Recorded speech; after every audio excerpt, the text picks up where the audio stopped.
হারিয়ে যাওয়া স্বাধীনতা সার্বভৌমত্ব পুনরুদ্ধারের দিন 7 নভেম্বর এমন মন্তব্য করে রাজনীতি বিশ্লেষক অধ্যাপক ডক্টর মাহবুবুল্লাহ বলেন, এর মাধ্যমে গণতন্ত্রকে প্রাতিষ্ঠানিক রূপ দেওয়ার পথ উন্মোচন করেছিলেন জিয়াউর রহমান।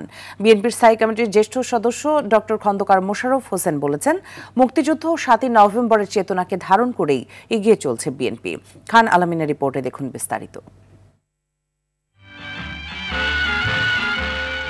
7 নভেম্বর পাল্টা অভ্যুত্থানে জিয়াউর রহমানকে মুক্ত করে ট্যাঙ্ক নিয়ে ঢাকার রাজপথে বেরিয়ে পড়েন সিপাহীরা। তাদের ফুল দিয়ে বরণ করে নেয় জনতা। উৎসবের নগরীতে পরিণত হয় পুরো শহর, এমনকি গোটা দেশ।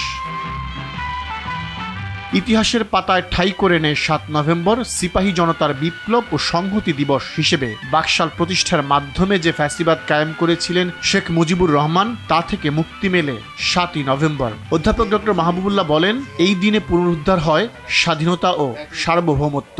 7 নভেম্বর ছিল বাংলাদেশের হারিয়ে যাওয়া স্বাধীনতা এবং সার্বভৌমত্ব পুনরুদ্ধারের একটা দিন, এবং সেই পুনরুদ্ধারের দিনটাই জনগণ সেলিব্রেট করেছিল।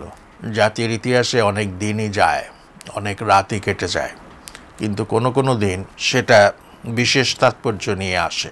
7 নভেম্বর সেই রকম তাৎপর্য নিয়ে এসেছিল। তিনি বলেন, জিয়াউর রহমান সেনাবাহিনীর প্রধান হয়েও উপলব্ধি করেছিলেন দেশের স্থিতিশীলতার জন্য সেনা শাসন নয়, প্রয়োজন গণতন্ত্র।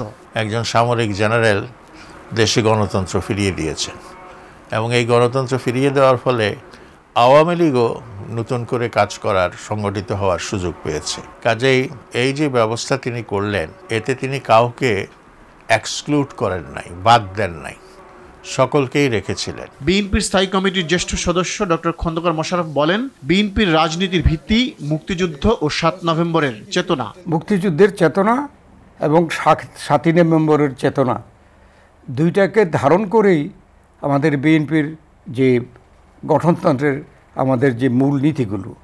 অতএব এটা এখনও আমরা যে রাজনৈতিক দল হিসাবে সবচেয়ে জনপ্রিয় দল, জনগণ যে আমাদেরকে ভালোবাসে, ওই বিএনপির আদর্শের উপরেই ভালোবাসে। জিয়াউর রহমানের দেখানো পথ অনুসরণ না করায় দেশ বেশি দূর এগোয়নি মন্তব্য করে তারা বলেন, এর ফলে এখনও নানা সমস্যায় ভুগছে দেশ। খান আলামিন, RTV, ঢাকা।